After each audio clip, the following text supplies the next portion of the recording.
प्रेम एक बहुत बड़ी चीज होती है।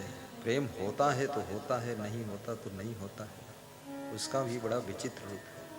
कभी कभी तुम शादी करते हो तो पति पत्नी में प्रेम नहीं हो पाता। दोनों बच्चे भी जन्म दे देते हो, परिवार भी बढ़ रहा है, लेकिन प्रेम का बगीचा सूख गया है। दोनों से परेशान रहते हो। गृहस्थी तो चल रही है खटर पटर में, लेकिन पत्नी तुमसे तंग है, तुम पत्नी से तंग हो, और तंग के बीच में दोनों की जंग है। और घर जो है पूरा बर्बाद हो रहा है। ना पति जिद छोड़ता है, ना पत्नी हट छोड़ती है। दोनों ना कमती रघुवर ना कम कन्हैया, दोनों झुकना नहीं चाहते हैं। प्रेम कैसे होगा? प्रेम तो नम्रता के गर्भ से पैदा होता है। जहां अहंकार की चट्टान तैयार हो जाती है, याद रखना पत्थर की चट्टान पर बीज रख दो, उसमें अंकुर भी नहीं फूटता है। लेकिन कहीं भी मिट्टी में कोई बीज डाल दो, 10 दिन के बाद अंकुरण आ जाता है। मिट्टी जैसी कोमलता हो और जल जैसी शीतलता हो और नदी जैसा प्रवाह हो, तो जीवन में प्रेम का बीज अंकुर प्रकट कर सकता है। और पति पत्नी का लाइफ हो या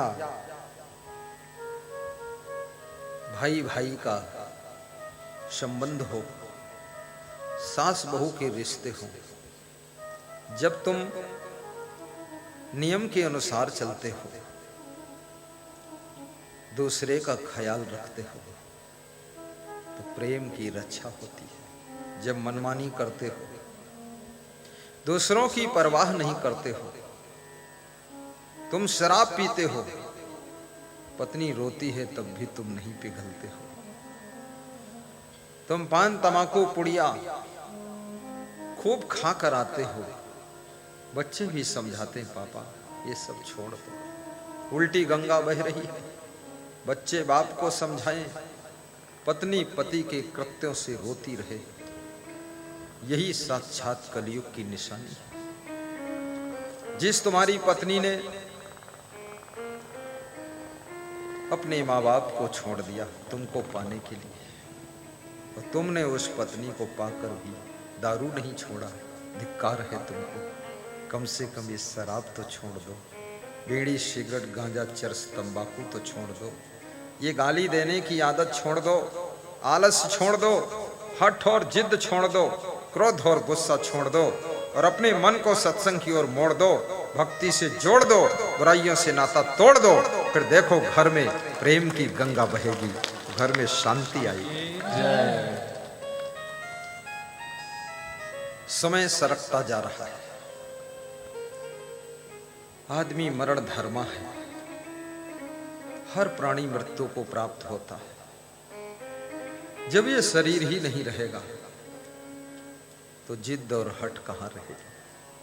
इसलिए मरने से पहले अपने भीतर की बुराइयों को मारो, मरने से पहले अपने अवगुणों को मारो, और याद रखना मरने से पहले अपनी वासना को भी मारो, और मरने से पहले अहंकार रूपी रावण का वध करो। इसके लिए राम के गुणों को धारण करो, तो मन रूपी रावण जो अहंकार से भरा हुआ है उसकी मृत्यु हो जाएगी, फिर शांति रूपी सीता की प्राप्ति हो जाएगी। लोग शांति को ढूंढते रहते हैं, शैतानी करते रहते हैं, खुराफात में लगे रहते हैं, फालतू बात करते रहते हैं, दाल भात खूब खाते रहते हैं। बकवास बंद नहीं है, प्रपंच जारी है, प्रवचन सुनते नहीं है, कह रहे हैं शांति ढूंढ रहा हूं, कभी नहीं मिलेगी। फूल फुलवारी में मिलते हैं, फूल बबूल के पेड़ में नहीं मिलते हैं। इसलिए याद रखना, शांति चाहिए तो आप सीता रूपी शांति राम को मिलती है, रावण को नहीं मिलती। रावण बहुत कोशिश करता है, फिर भी सीता रावण को प्राप्त नहीं होती है, रावण को स्वीकार नहीं करती है। आपके भीतर गुण विकसित होना चाहिए, और जितने अधिक गुण आपके अंदर होंगे उतना अधिक तुम्हारी कीमत हो। शक्कर में मिठास का गुण ना हो, कौन उसको 40 रुपए किलो खरीदेगा। नमक भी उसी कलर का है, लेकिन वो 10 रुपए किलो 5 रुपए किलो भी मिल सकता है। मनुष्य को अपनी कीमत बढ़ाने के लिए अपने गुणों को बढ़ाना चाहिए। गुणवान बनो। धनवान बनने से सुविधा मिलेगी, गुणवान बनने से आपकी सुगंध फैलेगी, यश फैलेगा। चरित्रवान बनने से तुम्हारे चित्र का भी सम्मान होगा। बहुत से लोग मुझसे कहते हैं क्या सेल्फी ले लूं, क्या आपके साथ फोटो ले लूं, तो मैं सोच में पड़ जाता हूं, क्योंकि सेल्फी में भी टाइम बहुत लग जाएगा। पर उनका मन है कि गुरु जी के साथ में हमारा भी फोटो हो, गुरु जी का भी फोटो हो, दर्शन करूंगा। क्या सबके साथ में तुम फोटो थोड़े लेना चाहते हो?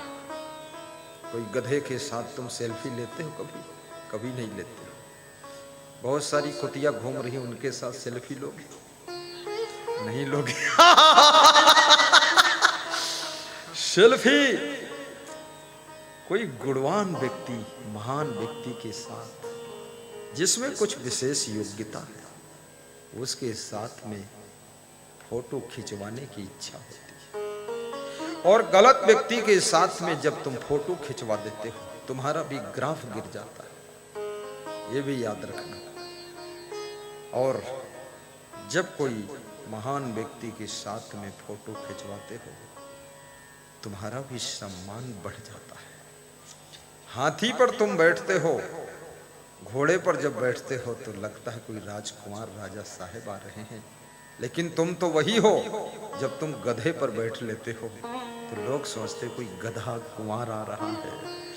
इसलिए कहाँ बैठना है, किसके साथ फोटो खिंचवाना है, किसके साथ रहना है, किसके साथ में पैदल चलना है, इसमें भी जिंदगी की कीमत घटती बढ़ती रहती है। इसका चुनाव आपको करना है कि हमें किसके साथ रहना है। संगत का बड़ा प्रभाव होता है। कबीर साहब कहते हैं संगत से सुख उपजे। कहते हैं सती स्त्री भी व्यभिचारिणी वेश्या के साथ में भ्रष्ट हो जाती है, और एक ब्रह्मचारी साधु ही अगर व्यभिचारी की संगत करता है, उसकी साधना भी धीरे धीरे शिथिल होने लग जाती है। इसलिए बहुत सावधानी की जरूरत है।